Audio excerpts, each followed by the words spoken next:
não tivesse agido aqui no Brasil, e nós discutimos isso muitas vezes, a gente tinha live todo sábado, várias pessoas para discutir, porque o produto do hacker, embora evidentemente serviu para mostrar ao Brasil aquilo que nós dizíamos, aquilo que eu sabia, e sabia por diversas fontes, começou a ser evidenciado. Eu sabia porque eu não trabalhei com delação, mas eu tinha um cliente que falava vários, que falava, Cacá, infelizmente, eu vou ter que deixar você, porque os procuradores exigem que seja outro advogado e não você, porque você os enfrenta tecnicamente nos tribunais.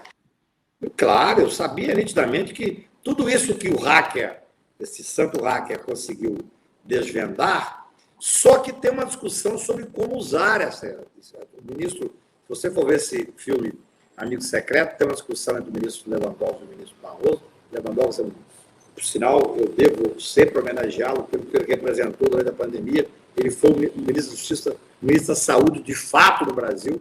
Nós tínhamos um ministro da Saúde, um general que não sabia o que era SUS. Lewandowski, através de, por isso que eu digo a importância do Supremo, de várias decisões, fez com que nós avançássemos no combate à pandemia. Mas lá há um questionamento do ministro Barroso sobre o Lewandowski, dizendo, mas achei que o senhor fosse garantista, o senhor quer fazer valer esse produto do hacker? E o Lewandowski responde com muita classe e com muita consciência jurídica, dizendo, não, esses diálogos, eles foram periciados pela Polícia Federal no momento em que foram processar os hackers. Mas mais do que isso, Beth, olha só, olha a incoerência. Quando o Moro vazou ilegalmente, irresponsavelmente e criminosamente as conversas da presidenta Dilma, e foi questionado, já foi colocado aqui de forma não a contendo, mas nós sabemos que ali existia um momento muito tenso por trás, qual foi a resposta desse cidadão, que é um indigente intelectual? Não, vocês se prendem à forma, eu quero conteúdo, vamos ao conteúdo. A forma que foi vazado não interessa. Bem, agora, quando aparece o hacker expondo os vários crimes que esse cidadão cometeu, de obstrução de justiça, dentre outros, ele fala, não, eu não vou questionar porque foi através de um hacker. Aí passa a não interessar o conteúdo. Da mesma forma, a prova ilícita. Quando abriram um inquérito contra os procuradores da República no STJ, qual foi o argumento deles? Essa prova é ilícita, aquilo que eles questionavam dos advogados. Por que num dos vários processos que esse Dan Loyol respondia, ele tentava levar para a prescrição, sendo que ele sempre dizia que nós, advogados, eram desleais por usar um instituto que tem previsão legal e eu tenho que fazer sempre o uso mais amplo possível do devido processo legal e da defesa dos meus clientes. Então, é um grupo que está acuado. Eu vou dizer uma coisa, se você for ver o Amigo Secreto, tem um momento que demonstra a importância do hackers, são vários, mas tem um específico. Na questão da parcialidade, a ministra Carmen Lúcia, que eu tenho profunda admiração por ela tinha votado contrário à parcialidade no primeiro momento, por uma série de questões que não cabe analisar aqui. Quando houve o vazamento e que veio às claras que esse grupo, esse bando de Curitiba, tinha grampeado por 30 dias um escritório de advocacia, quando você grampeia o escritório de advocacia, primeiro está cometendo um crime. Depois você grampeia todos os clientes que estão naquele escritório. É de uma gravidade incrível. E você grampeia também e fica sabendo qual é, tem possibilidade de saber qual é a estratégia de defesa. É de uma covardia, há uma certa incredulidade que eles tenham chegado a tantos absurdos. É muito interessante, quando o Luiz Gilmar está votando, nós que somos advogados, eu especialmente que acompanhei esse caso para e passo, senti essa diferença. Eu me lembro que eu estava vendo o julgamento, quando ele fala da gravação do escritório de advocacia por 30 dias, a ministra Carmen fala, você escuta a voz dela, isso é gravíssimo. Naquele momento, eu comentei com os meus colegas, a ministra Carmen vai voltar pela parcialidade. Então, foi necessário, num processo com essa dimensão, imagina prender um cidadão sem culpa formada, um ex-presidente da República, um homem que mudou o país por 580 dias, e o Lula só foi solto, ele não foi solto pela questão da parcialidade, ele foi solto por causa das nossas ADCs.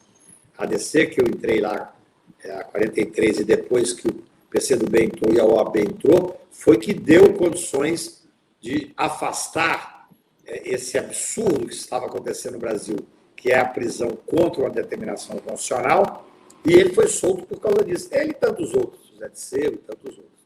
Então, é uma questão grave.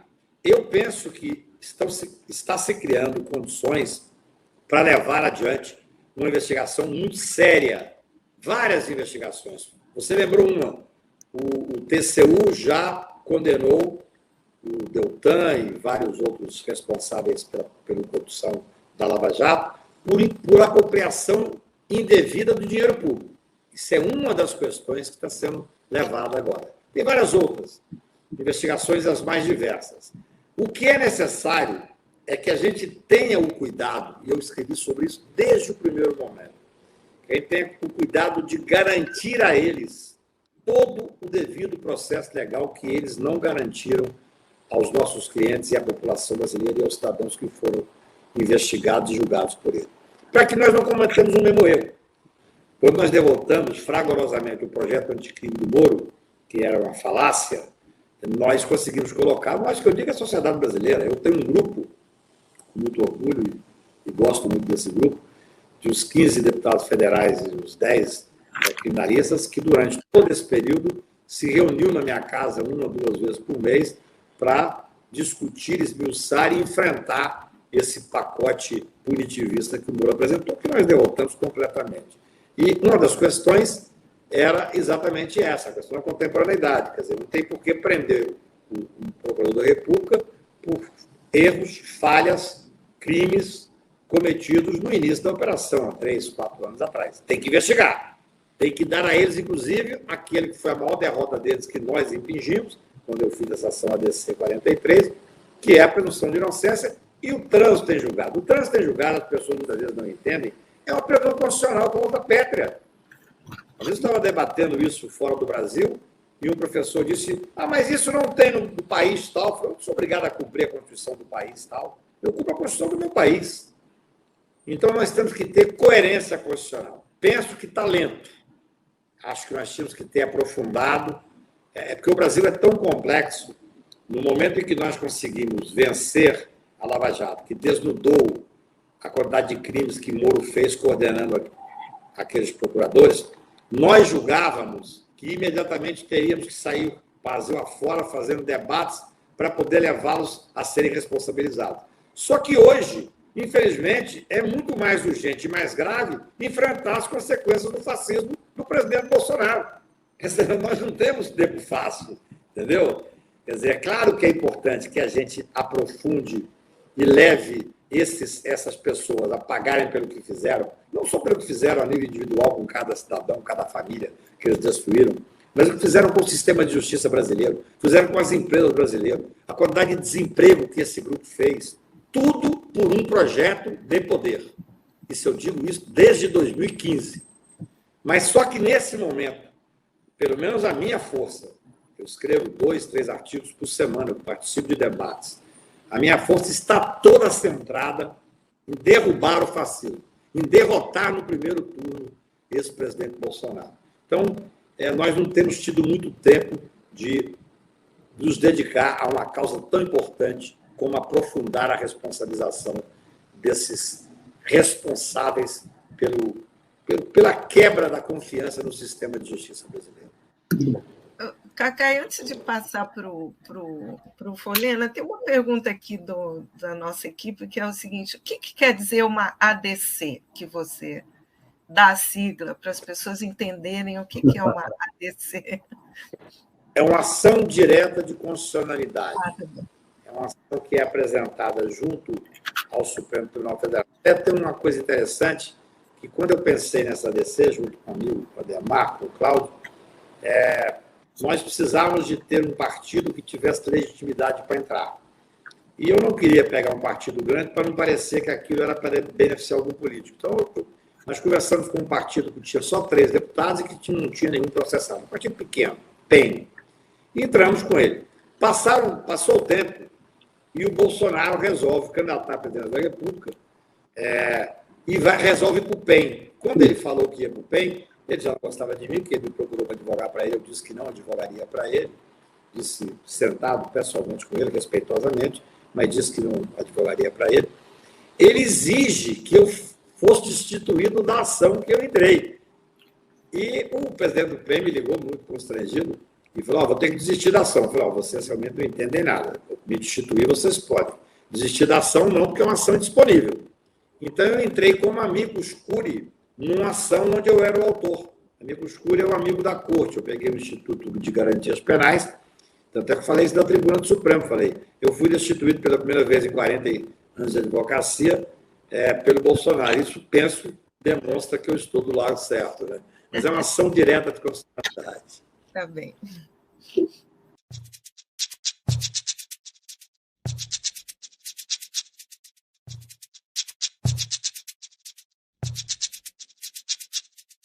O Cacai, vamos voltar aqui. Nós estamos exatamente falando da Lava Jato, mas o nosso objetivo é tentar, né, criar aqui, imaginar como poderá ser uma CPI da Lava Jato. Ou seja, para nós aqui, volto a repetir, não é apenas a República de Curitiba. Nós acreditamos que tem mais gente nisso. Por que eu estou colocando? Eu quero ser bem direto, específico. No julgamento do habeas corpus do presidente Lula, quando ele estava preso, para garantir a presunção de inocência, teve aquele Twitter, famoso Twitter, do comandante do Exército, à época, general Vilas Boas, que ele mesmo reconhece que ele fez, declarou isso num livro, e disse que não foi só ele. Ele e todo o alto comando do Exército, fazendo uma pressão indevida no Supremo Tribunal Federal. Como você viu a atuação dos militares nesse caso da Lava Jato? Porque esse julgamento, tirou o presidente Lula da vitória provável que ele teria em 2018 e possibilitou a vitória da farsa, que é Jair Bolsonaro. Como você viu essa atuação dos militares? Olha, o Brasil, naquele momento histórico que nós fizemos a anistia, acho que houve um erro de não ter feito o enfrentamento e a responsabilização daqueles que fizeram o terror naquele momento. Os militares tinham que ter sido responsabilizados, a ponto de você ter um homem medíocre, um homem que cultua a morte, um homem que faz apologia da tortura, no julgamento do impeachment da Dilma, esse capitão que hoje preside o Brasil, fez uma exaltação ao capitão, ao Ustra, que foi o torturador da Dilma, e não foi admoestado, não teve um processo criminal do Conselho de Ética contra ele. Então, eu acho que o nosso erro vem daí. O Brasil não foi passado a limpo, né? Por que existe nos outros países um certo conforto para que as coisas continuem? Não. Se você comete uma série de atrocidades, responsabilização por mortes, responsabilização por desaparecimentos, e de repente você vem numa tentativa de apaziguar, como se o brasileiro fosse realmente um povo cordial, e não dá responsabilização para grupos específicos, isso vai ter consequências no futuro. No entanto, eu acho que agora já não se pode retroagir. Nós vivemos um momento de instabilidade institucional grave. Você veja bem, o Jair Bolsonaro, ele tentou várias vezes dar o golpe. Acho que eu sempre digo que nós temos um golpe em curso permanente. Não é um golpe, você não vai ligar a televisão, vai ter um general de óculos escuros lendo o AI-5 na televisão com 2 tanques da rua. Não é isso. O golpe se dá com o enfraquecimento das instituições. Esse Bolsonaro conseguiu cooptar, inclusive juristas que até então tinham respeito da comunidade jurídica, para dizer que o artigo 142 da Constituição previa como se fossem as Forças Armadas o tutor da nação. Não existe tutor da nação. Não existe golpe constitucional. O golpe é contra a Constituição. O golpe é contra a estabilidade democrática. Então, eu penso que existem nichos dentro das Forças Armadas que, se pudessem, sem dúvida nenhuma, teriam dado o passo definitivo para poder, assim como esse gravíssimo episódio a que você se refere, para poder manter aí uma ditadura de fato. A ditadura, nós vivemos, eu tenho muita dúvida quando vou discutir sobre democracia. Que democracia é essa? Nós temos 33 milhões de pessoas passando fome. Nós temos 158 milhões de pessoas em subsistência alimentar. Que democracia é essa? essa democracia formal, que nos permite estar aqui debatendo, provavelmente para pessoas que concordam com 90% do que a gente fala. Eu estava em Portugal no final do ano passado, quando fui convidado pela equipe do Lula para ir ver eu receber um prêmio na Sciences-Po em Paris. Ele fez um discurso lindo, dizendo que em 2012 o Brasil saiu do mapa da fome da ONU. E agora nós voltamos para o mapa da fome. Então, nós temos que ter uma preocupação de tentar enfrentar dentro do jogo, dentro das 4 linhas e dentro da Constituição, esse momento dramático pelo qual passamos. Porque eu entendo, a sua proposta de uma CPI para a Lava Jato, ela tem que ser tem que ter uma discussão muito grande, uma reflexão muito grande. Eu vou te dizer por quê. A CPI, todos nós sabemos, a Comissão Parlamentar de Inquérito, é criada dentro do Legislativo, vou dizer um pouco óbvio aqui só, segundo a Constituição, com poderes inerentes ao Poder Judiciário. Então, tem uma força muito grande. Se nós colocamos o Poder Judiciário para julgar uma decisão dentro do Poder Legislativo, para julgar uma questão que ocorreu dentro do Judiciário, nós podemos criar uma seríssima crise entre os poderes. Eu acho que a gente identificar quem são os responsáveis dentro do Ministério Público, dentro do Poder Judiciário, e levá-los a ser julgados no Poder Judiciário é essencial, e essa foi a sua primeira colocação.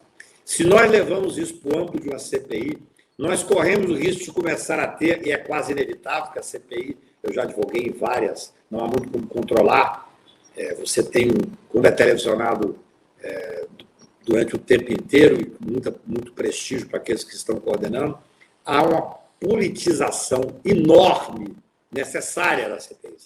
E eu não gostaria de ver as discussões, várias delas eu discordo, e enfrento, e recorro, e debato, e escrevo, mas dentro do âmbito de uma normalidade democrática com respeito ao Poder Judiciário. Eu vou parecer um chato aqui, legalista, mas não estou sendo, não. É porque se nós levarmos algumas decisões para ser discutidas na CPI, você corre o risco de você ter um julgamento do crime de hermenêutica. Aquele cidadão que vai querer saber por que o juiz fundamentou, ou o ministro fundamentou, desta ou daquela forma. Por mais que eu discorde, eu vou te dizer uma coisa, eu gosto muito de contar essa história, mas quando eu fundei o Centro Acadêmico da UNB, eu fui para Brasília em 77, não tinha ainda na ditadura, o AI-5 vigindo, eu fundei o Centro Acadêmico de Direito, que não existia, e nós gostávamos, na época, a Constituição não era de 88, nós gostávamos de avançar em cima da Constituição e trazendo novos direitos, discussões, para depois, no julgamento da ADC 43, eu falar no plenário do Supremo que hoje cumprir a Constituição é que é um ato revolucionário. Então, eu penso que nós temos que ter muito cuidado. Eu entendo a sua colocação, acho que é justo que nós façamos essa discussão mais aprofundada, mas eu não gostaria, por exemplo, da hipótese de desdobrar para uma CPI do Supremo Tribunal Federal, porque aí sim nós teríamos uma quebra perigosa da institucionalidade. Eu sou um crítico vigoroso, por exemplo, do ministro Barroso, embora o respeite, tenho carinho por ele, nas questões criminais. Sou um crítico por escrito de várias vezes e também nos processos diretamente. Entrei com habeas corpus quando ele suspendeu o indulto, que eu entendia que o indulto era de exclusividade do Presidente da República. Entrei com habeas corpus coletivo contra ele, contra um ato dele. Porém, você veja bem, o ministro Barroso, enquanto presidente do Tribunal Superior Eleitoral, teve uma importância fundamental na contenção dos avanços desse fascista presidente da República. O Tribunal Superior Eleitoral chegou a apresentar, coisa completamente inaudita, coisa que não existiu na história do Brasil, uma representação criminal. Isso é gravíssimo. As pessoas não se aperceberam disso. Os 7 ministros do Tribunal Superior Eleitoral, que é um tribunal evidentemente importante, são 3 do Supremo, 2 do STJ e 2 advogados, chegou a apresentar uma notícia de crimes contra o presidente da República. Será que seria possível levar isso para dentro de uma CPI? Não sei se eu consigo me fazer entender. Eu tenho uma preocupação de nós perdermos os limites constitucionais. Você sabe qual é hoje a minha maior preocupação? É de manter as instituições preservadas até as eleições. Por isso é que eu tenho escrito já há quase um ano sobre a necessidade de ganhar no primeiro turno, porque essas instigações de quebra da institucionalidade, de questionamento da votação, ela se dará muito mais fácil no segundo turno. No primeiro turno, vão ter sido eleitos vários ligados ao presidente da República, os 2 filhos dele, governador ligado a esse fascismo. Então, é difícil você questionar com esse grupo que ganhou. No entanto, se ficar uma eleição solta, apenas os 2, nós teremos questionamento. E hoje, preservar as instituições, o que esse presidente da República tenta diariamente instigar e tentar desestabilizar o país, preservar as instituições passou a ser muito importante. E eu entendo, num primeiro momento, eu nunca tinha visto essa colocação, quero te parabenizar por ela, eu vou refletir, que uma CPI da Lava Jato passaria por um viés de questionamento de decisões que, no meu ponto de vista, não seria o ideal para o país. Eu entendo que é necessário, sim, nós encontrarmos uma forma de investigar a serviço de quem estava o Moro, a serviço de quem estavam os procuradores. Por que eles simplesmente não fizeram um enfrentamento criminal preservando as grandes empresas brasileiras, optaram por quebrar? Por que eles liquidaram o setor petrolífero do Brasil? O pré-sal foi entregue para grupos que nós sabemos quais são. Então, tudo isso é de uma importância fundamental. Essa forma é que eu gostaria de refletir sobre ela.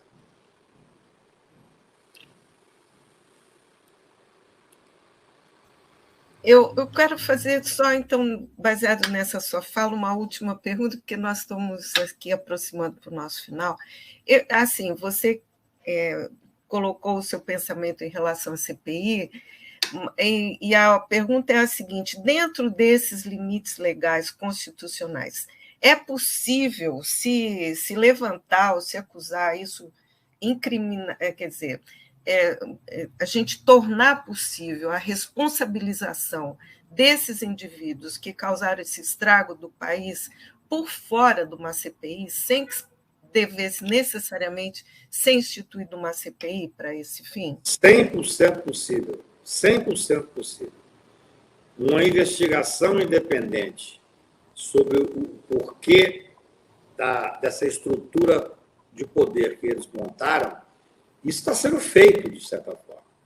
Quando o Supremo Tribunal está investigando essa fundação, por que veio essa fundação, o Ministério Público, o doutor Aras, que todos nós temos críticas ao fato dele ter se tornado um zagueiro de primeira linha a favor desse governo em alguns crimes pesados, como o de homicídio, que nós, em nome da OAB, levamos a ele. Por outro lado, ele fez um enfrentamento extremamente técnico e corajoso desse grupo do Mensalão. Tanto é que eu sofri muita crítica quando julguei da necessidade da recondução dele pelos grupos de esquerda, mas eu dizia o seguinte: olha, eu conheço a Procuradoria, eu sou só advogado, não faço mais nada na vida, sou só advogado criminal. E eu sabia que quem ia ganhar lá, se ele não fosse reconduzido, era o grupo que ia voltar a Lava Jato. Essa era a discussão interna do MP. E, para mim, o que a Lava Jato fez no Brasil tem que ser investigado e tem que ser responsabilizado. Então, o trabalho do doutor Aras, fazendo um trabalho técnico, eu me lembro que nós o convidamos para fazer uma parte da live que a gente faz aos sábados, que chega a ter até 700 mil visualizações lá do Grupo Prerrogativas, foi quando ele falou pela primeira vez do que representava inacreditável. A Lava Jato era uma procuradoria própria, instituição própria. Eles se julgavam superiores ao próprio Ministério Público. É como se existisse um Ministério Público do B. Então, não tenho dúvida que todas essas questões estão sendo investigadas. É porque, na realidade, não é fácil fazer esse enfrentamento. Eu sei da frustração que se dá. O Poder Judiciário, repito, como é um poder inerte, ele depende do quê? Das OABs, ele depende das instituições da sociedade civil e depende fundamentalmente da estrutura do Ministério Público para poder fazer, já que o Supremo diz que eles podem ter investigação, e da Polícia Federal para poder fazer a investigação. É óbvio que essas pessoas que usurparam os poderes para poder cumprir um projeto político que tinham, têm que ser responsabilizados. É plenamente possível que seja por fora da CPI. Eu até digo, viu, carinhosamente, Beatriz, é a coisa que eu penso. A CPI da pandemia, que paralisou o Brasil, naquela época nós estávamos dentro de casa, vários de nós em isolamento, e criou-se uma expectativa muito grande, todo mundo via aquilo como se fosse um filme. Eu me lembro de eu ser chamado a falar com os senadores, iam na minha casa, eu conversei com vários, dizia, ou vocês mudam a estrutura da legislação, para que possa ter uma queixa subsidiária, porque o Procurador-Geral da República não vai denunciar criminalmente o Presidente da República. Vocês mudem dentro da Câmara dos Deputados, para que possa ter impeachment, porque estão surgindo vários crimes de responsabilidade, e isso tem que ser levado adiante. Ou então vai ser uma frustração por falta de efetividade. Eu pergunto para vocês, como reflexão, olha a frustração, sabendo que existe N crimes de responsabilidade, nós tivemos uma Presidenta da República honesta, que por uma questão política foi impeachmentada, e, no entanto, nenhum processo de impeachment foi levado adiante. A CPI ela é muito interessante sobre diversos aspectos. Nós temos que aprimorar os instrumentos dela. E acho que existe uma necessidade, mais do que nunca, com essa instigação às instituições que esse fascista desse presidente faz, especialmente contra o Congresso e contra o Supremo Tribunal Federal. O Congresso capturou. Boa parte dele foi capturada nós sabemos, pelas emendas, pela força que existe do presidente da República no sistema presidencialista, e o Supremo resiste, o Judiciário resiste. Uma CPI daria um risco enorme de quebra das instituições. Nós temos como fazer uma investigação séria, preservando os direitos constitucionais de todos e levá-los a serem responsabilidade pelos enormes e gravíssimos crimes que cometeram contra o Brasil e contra o sistema de justiça.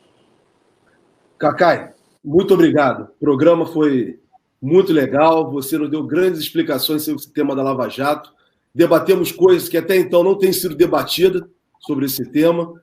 Só quero te agradecer a tua disponibilidade aqui conosco.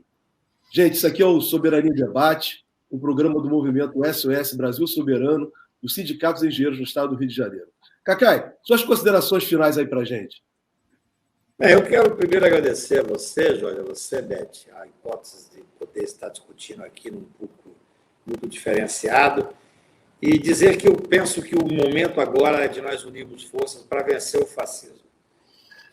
A discussão da Lava Jato, a responsabilização desses agentes é importantíssima e pode ter certeza que eu não abandonarei. Mas, para que ela seja feita com algum tipo de efetividade, o país tem que resistir, o país tem que voltar a existir. Hoje nós vivemos sob o jugo do fascismo. Nós vivemos sob a possibilidade de quebra das instituições naquilo que eu chamo de um golpe permanente. Nós temos um golpe permanentemente em curso. Quando você quebra a instituição, você coopta o poder legislativo de uma forma que está sendo cooptado, você permanece tensionado de uma forma muito perigosa o Poder Judiciário, você começa a ver que nós estamos perto de uma quebra adicional. Vamos, em 2 de outubro, no primeiro turno, dar uma esperança no Brasil, e aí nós teremos como voltar a fazer o enfrentamento necessário para colocar esses que foram responsáveis por todo o debacle, parte do sistema de justiça brasileiro, que é exatamente esse grupo liderado pelo ex-juiz, para que nós possamos responsabilizar. Muito obrigado pela oportunidade. Obrigado mais uma vez. Agradecemos, Cacai. Muito obrigada. Abraço grande. Obrigado. Tchau, tchau.